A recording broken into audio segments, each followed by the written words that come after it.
तो बोले कि तुम लोग खाली खाने और सोने आते हो, तुम लोगों को खाने और यही मतलब उन्होंने अपनी लैंग्वेज में बताया। लेकिन अब चूंकि ये बयान मैं दे रहा हूँ तो उर्दू जबान में बता रहा हूँ, चूंकि ये वीडियो पता नहीं कहाँ कहाँ जाएगी तो लोगों को समझने में आसानी होना है। तो कहीं उन्होंने कहा कि तोरे खाली खाए सोए आया हो, तोरन का खाली खाए सोए कत्ती बुलाए हैं, तोरे मौलाना हो जितना मौलाना आवत है कुल खाली खाते सोवत है, एक मिला भारियन सोवत है तो तू सोए कत्ती परेशान हो। मतलब मुफ्ती रफीक साहब उधर सो रहे थे बेचारे, तो उनको भी लपेटा और फिर उलमा को उल्टा सीधा कहने लगा। बोले हमारी चले तो हम तुम लोगों को बुलाए ना, तुम लोगों को बुलाते हैं, अरे हमारी चले तो हम इशा से लेके फजर तक तुम लोगों को बिठाएं, पैसा दे के बुलाते हैं, ये करते हैं, पता नहीं क्या समझते हो तुम लोग।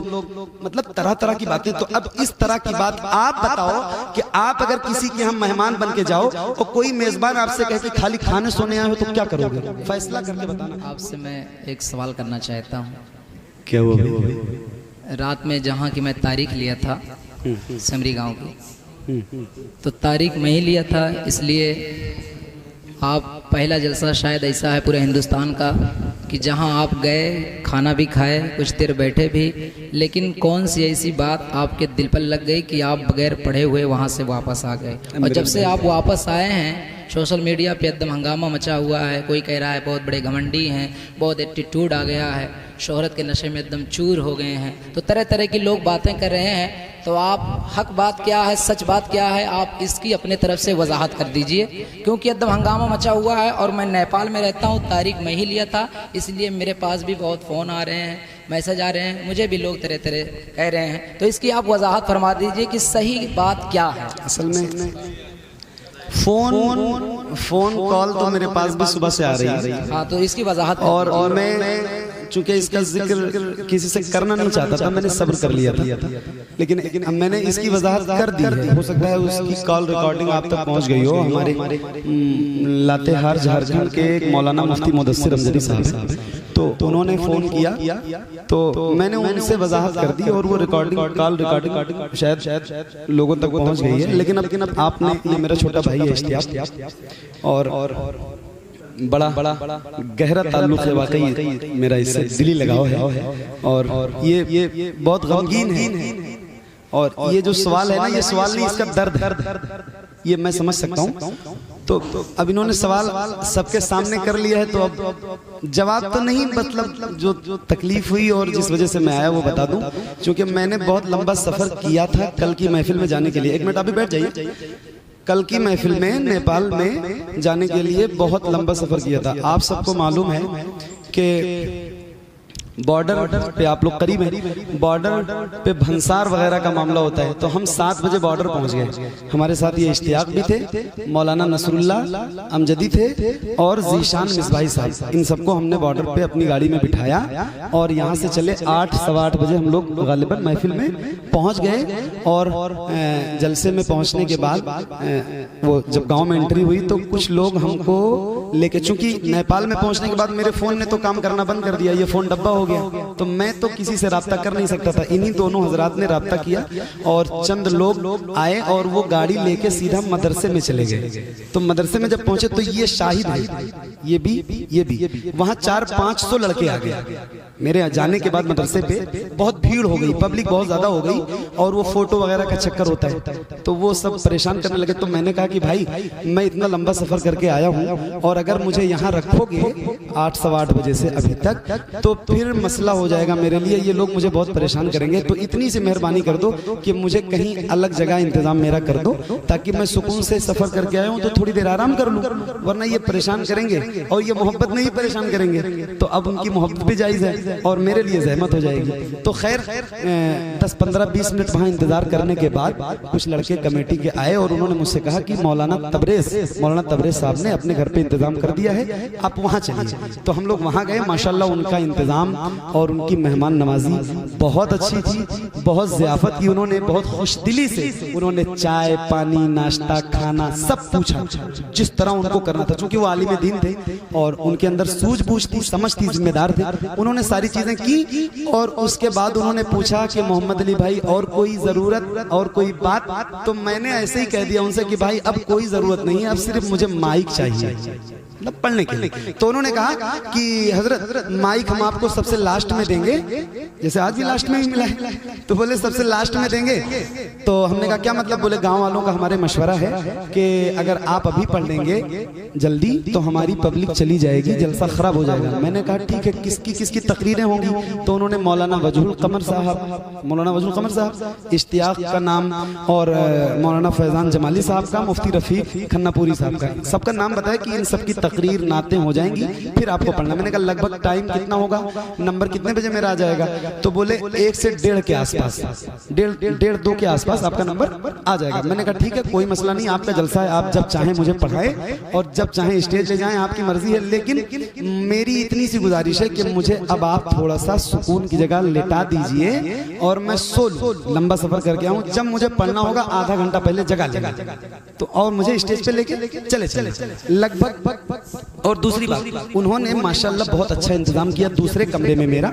मैं उस कमरे में गया तो मेरे साथ मौलाना फैजान साहब भी चले गए और चंद लोग और थे वहाँ, वो लोग भी मेरे साथ चले गए। मतलब वो कमरा भी भर गया। तो मैं लेटने की नीयत से गया था और फिर वहाँ उलमा बैठ गए तो मैं लेट भी नहीं पाया उनके एहतराम में, कि अब ये बैठे हों और मैं लेटूं तो भी एक बड़ा मसला है। तो मैं जब तक मौलाना फैजान साहब लगभग 10:30 बजे के आसपास हम लोग बैठ के बात करते रहे 10:30 बजे तक, और एक मौलाना मिसबाही साहब वहाँ कमरे में बैठे थे, उनके पास शायद तबरेज भाई का या किसी का फोन आया कि मौलाना फैजान को अब स्टेज पे ले आइए। तो जब वो चले गए तो मैं, कमरा खाली हो गया, फिर मैं लेटा, और जैसे लेटा लगभग 11:15 बजे चंद लड़के आए और बोले मोहम्मद अली भाई स्टेज पे चलना।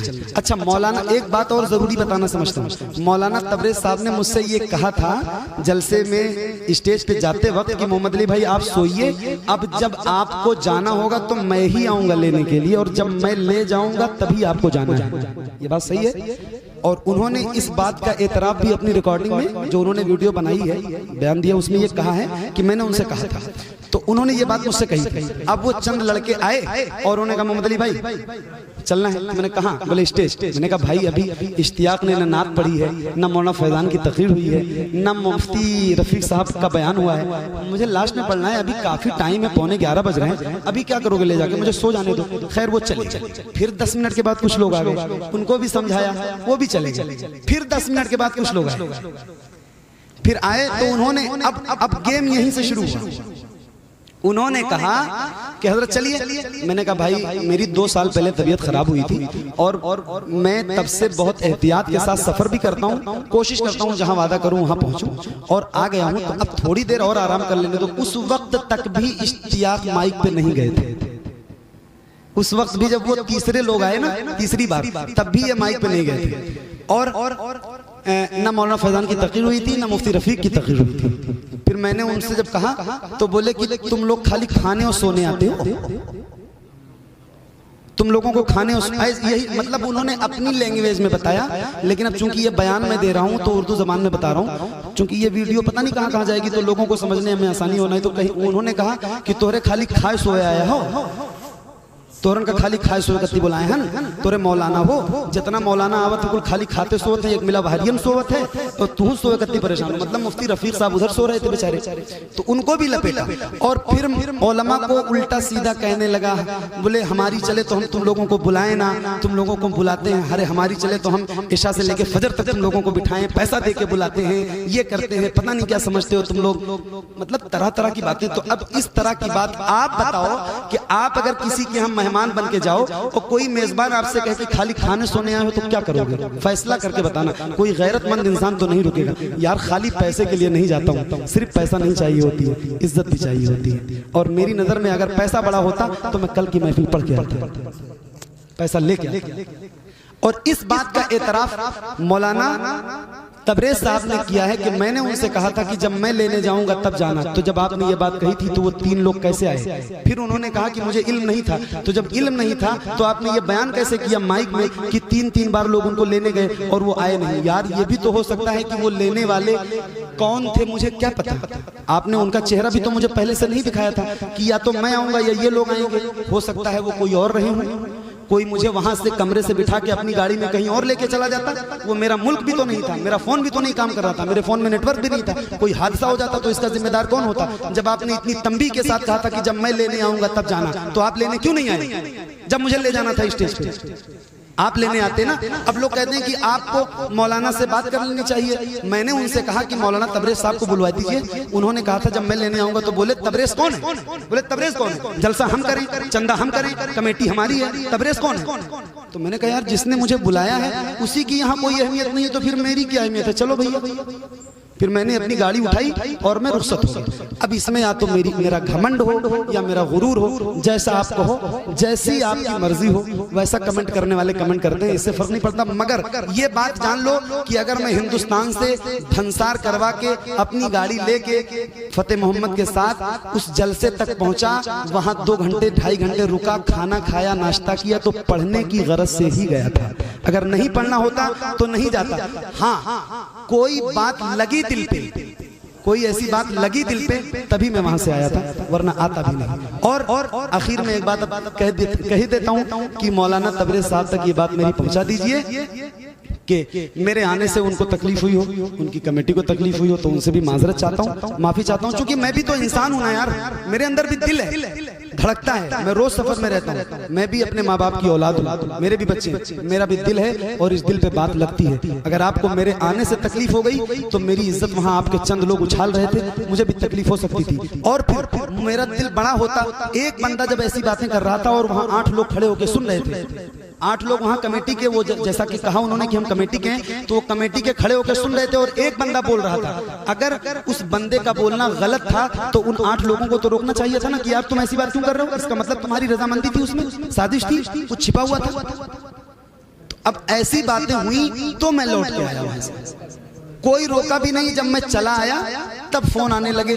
तो जब मेरे मोबाइल में जैसे बॉर्डर के किनारे जब रोड पे चला मैं बहादुरगंज की तरफ, तो इसमें एयरटेल का नेटवर्क आया, एयरटेल पकड़ लिया।